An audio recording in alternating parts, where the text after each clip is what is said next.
Hello viewers, আসসালামু আলাইকুম। Bangla class টাইমে আপনাকে স্বাগতম। আমরা আজকে আলোচনা করব বাংলা ব্যাকরণের অত্যন্ত গুরুত্বপূর্ণ একটা টপিক, ধ্বনির পরিবর্তন নিয়ে। ধ্বনির পরিবর্তন সম্পর্কিত আমাদের পূর্ববর্তী ক্লাসগুলো যদি আপনি না দেখে থাকেন, ভিডিওর ডেসক্রিপশনে পূর্ববর্তী ক্লাসগুলোর লিঙ্ক দেওয়া আছে, আপনি সেখান থেকে দেখে নিতে পারেন। এবং ধ্বনি পরিবর্তন সম্পর্কিত সকল ক্লাস যদি আপনি প্রথম থেকে শেষ পর্যন্ত মনোযোগ সহকারে দেখেন, তাহলে ধ্বনি পরিবর্তন সম্পর্কিত যে কোনো প্রশ্নের উত্তর আপনি খুব সহজেই দিতে পারবেন ইনশাল্লাহ। তো ভিউয়ার্স, আমরা আমাদের মূল আলোচনায় চলে আসি। আমরা আজকে প্রথমেই আলোচনা করব অপিনিহিতি নিয়ে। অপিনিহিতিটা কি, এবং পরীক্ষায় কিন্তু প্রায় অপিনিহিতির সংজ্ঞাটাও আসে। তো আমরা একটু সংজ্ঞাটার দিকে যদি খেয়াল করি, অপিনিহিতির সংজ্ঞা হলো পরের রস্যইকার বা রস্যুকারকে, অর্থাৎ পরে যে রস্যইকারটা আছে বা রস্যুকারটা আছে, এই রস্যইকার বা রস্যুকারকে বর্ণ হিসেবে আগে নিয়ে আসা বা পূর্বে নিয়ে আসা, একেই বলা হয় অপিনিহিতি। অর্থাৎ এইটাকে যদি আমরা একটু বিশ্লেষণ করে দেখি, পরে যে রস্যইকারটা আছে, অর্থাৎ একটা বর্ণের পরে যে রস্যইকার থাকবে বা রস্যুকার থাকবে, এইটাকে বর্ণ হিসেবে, অর্থাৎ রস্যইকারের ক্ষেত্রে বর্ণ কি? রস্যই। রস্যুকারের ক্ষেত্রে বর্ণ কি? রস্যু। এই রস্যই বা রস্যুকে কি করতে হবে? আগে নিয়ে আসতে হবে। তাহলে কার আগে আনতে হবে? যে বর্ণের পরে এই কারটা আছে, সেই বর্ণের আগে নিয়ে আসতে হবে। তাহলে সেই বর্ণের আগে নিয়ে আসলে তাকে বলা হবে অপিনিহিতি। আমরা যদি একটু উদাহরণের দিকে তাকাই, দেখেন আজি থেকে আজ, এখানে বর্গজ্জর পরে কি ছিল? রস্যইকার ছিল। কারণ আমরা জানি কোনো বর্ণের উপর কার থাকলে কারটা মূলত কোথায় থাকে?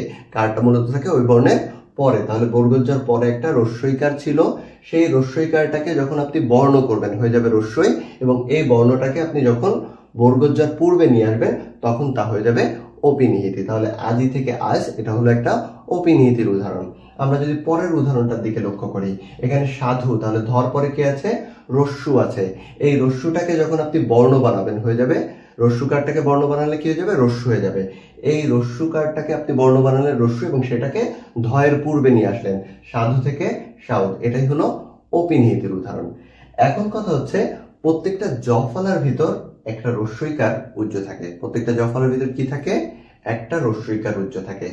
এইটা যদি আপনি একটু মনে রাখতে পারেন, তাহলে এই দুইটা উদাহরণ যে অপিনিহিতির উদাহরণ, সেটাও আপনি মনে রাখতে পারবেন। যেমন দেখেন, সত্য থেকে সত্য, স্বাভাবিকভাবে এই উদাহরণটা দেখলে আমাদের মনে হয় মধ্য স্বরগমের উদাহরণ। আমরা মধ্য স্বরগম কি পড়েছিলাম যদি একটু রিকল করার চেষ্টা করি, যে মাঝখানে একটা স্বরের আগমন। তো এইটা থেকে এটা দেখলে আমাদের কাছে মনে হয় যে মাঝখানে একটা রস্যই চলে আসছে, মানে একটা স্বর চলে আসছে, তার মানে এটা মধ্য স্বরগম।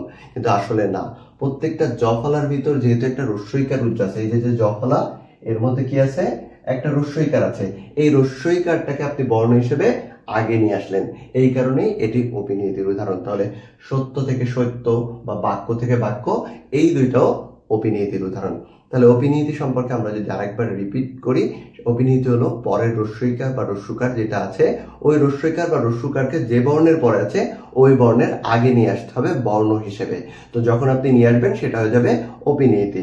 এবং এক্ষেত্রে একটু ব্যতিক্রমও আছে, যে প্রত্যেকটা জফলার ভিতর একটা রস্যইকার উজ্জ আছে। সুতরাং যদি কখনো জফলা দেখেন এবং তার পূর্বে যদি একটা রস্যই চলে আসে, তাহলে এটাও অপিনিহিতির উদাহরণ হবে। আমরা আমাদের দ্বিতীয় যে রুলটা আছে সেটা একটু যদি দেখি, অসমীকরণ।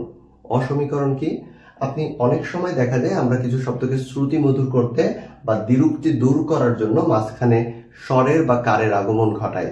এই যে মাঝখানে স্বরের আগমন ঘটাচ্ছি দ্বিরুক্তি দূর করার জন্য, এটাকেই বলা হয় অসমীকরণ। এবং অসমীকরণও প্রায় সংজ্ঞা হিসেবে আসে। তাহলে অসমীকরণের সংজ্ঞাটা কি? এখানে দুইটা বিষয়, একটা হচ্ছে শ্রুতি মধুর করতে, আর অন্যটা হচ্ছে দ্বিরুক্তি দূর করতে। এই দুইটা ক্ষেত্রে যখন মাঝখানে কোনো স্বরের আগমন ঘটে, সেটাকেই বলা হয় অসমীকরণ। যেমন দেখেন, ধপ থপ, এই যে দুইটা মানে কি? এখানে দ্বিরুক্তি হয়ে গেছিল, আপনি যখন একটাকে ধপা বানাই দিলেন এবং আরেকটা হয়ে গেল ধপ, ধপা ধপ। এটা হচ্ছে বলতে বা শুনতে শ্রুতি মধুর লাগে। তাহলে এই যে এটা শ্রুতি মধুর করতে, এবং আমরা বলতে পারি যে দ্বিরুক্তি দূর করতে মাঝখানে কি নিয়ে এসেছি? মাঝখানে একটা কারের আগমন ঘটিয়েছি। এখন বিষয়টা এটা আরো সহজে মনে রাখা যায় কিভাবে, দেখেন, অসমীকরণ মানে সমান না। তাহলে আমরা বলতে পারি ধপ ধপ, দুইটা কি সমান ছিল? দুইটাই সমান ছিল। তো আপনি যখন পরবর্তীতে এই পাশে নিয়ে আসলেন, একটা হয়ে গেছে ধপা, আরেকটা ধপ, তার মানে সমান থেকে অসমান হয়ে গেছে। সুতরাং এটা অসমীকরণ। আপনি সহজে মনে রাখার জন্য এভাবে মনে রাখতে পারেন যে সমান থেকে যখন অসমান করা হয় সেটাকেই বলা হয় অসমীকরণ। তাহলে ধপ থেকে ধপ ধপ, ধপা ধপ বা টপ টপ, টপা টপ, এটা হচ্ছে অসমীকরণের উদাহরণ। কারণ আপনার অনেক সময় মনে হতে পারে যে এই যে ধপ ধপ বলতেই তো আমার কাছে বেশি শ্রুতি মধুর লাগে, বা টপ টপ বলতেই তো আমার কাছে বেশি শ্রুতি মধুর লাগে। আমরা দেখা যায় যে যে শব্দগুলো বলতে অভ্যস্ত আমাদের কাছে ওইটাই শ্রুতি মধুর মনে হয়, কিন্তু আসলে ধপাধপ বা টপটপই হচ্ছে শ্রুতি মধুর শব্দ। এখন সেটা যে শ্রুতি মধুর, সেটা যদি আর একটা এক্সাম্পল দেখলে আমরা আরো ভালো বুঝতে পারি। দেখেন, আমরা বলি না পরীক্ষার রেজাল্ট দিবে, রেজাল্ট মানে কি? রেজাল্ট মানে হচ্ছে ফল। তাহলে আপনি যদি এটাকে দ্বিরুক্তি করেন তাহলে কি দাঁড়ায়? ফল ফল। এটা শুনতে কি ভালো লাগবে, নাকি ফলাফল শুনতে আপনার ভালো লাগবে? অবশ্যই ফলাফল শুনতে আপনার ভালো লাগবে। অর্থাৎ ফল প্লাস ফল, মাঝখানে কি এসেছে?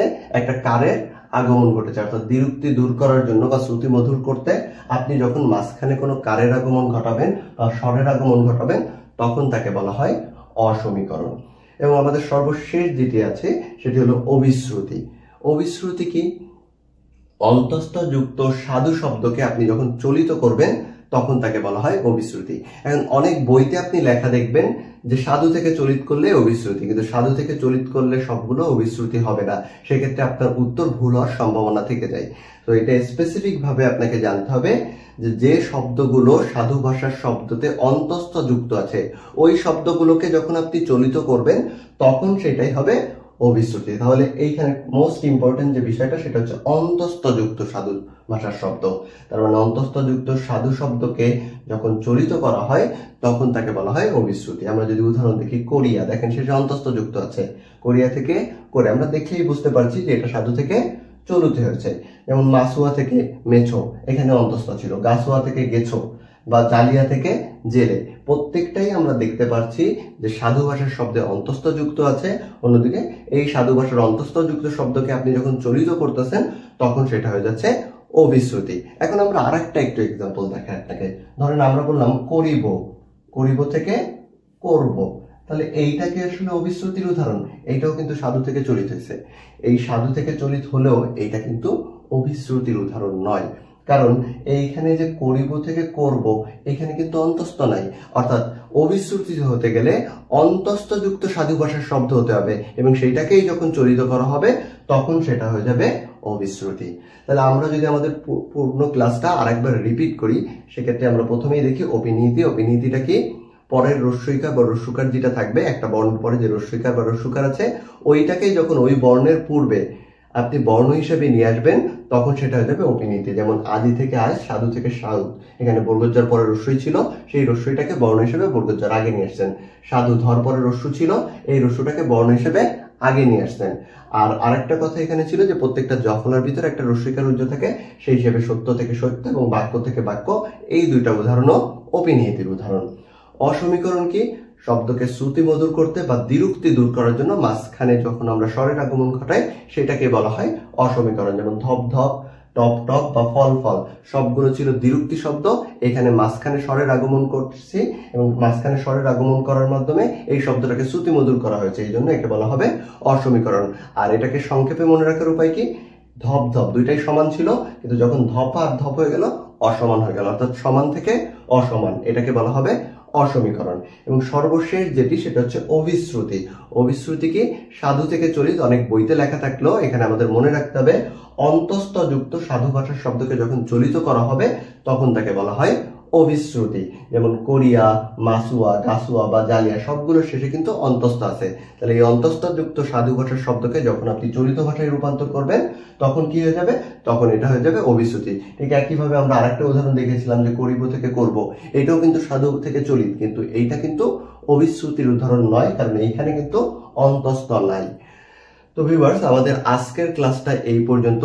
আমাদের ভিডিও যদি ভালো লাগে তাহলে ভিডিওতে লাইক করেন এবং আপনার মূল্যবান মতামত কমেন্টসের মাধ্যমে জানান। যে কোনো ক্লাস যদি আপনি জানতে চান, যে কোনো ক্লাস সম্পর্কে আপনি কমেন্টসের মাধ্যমে জানাতে পারেন এবং আমাদের ভিডিওটি কে শেয়ার করুন।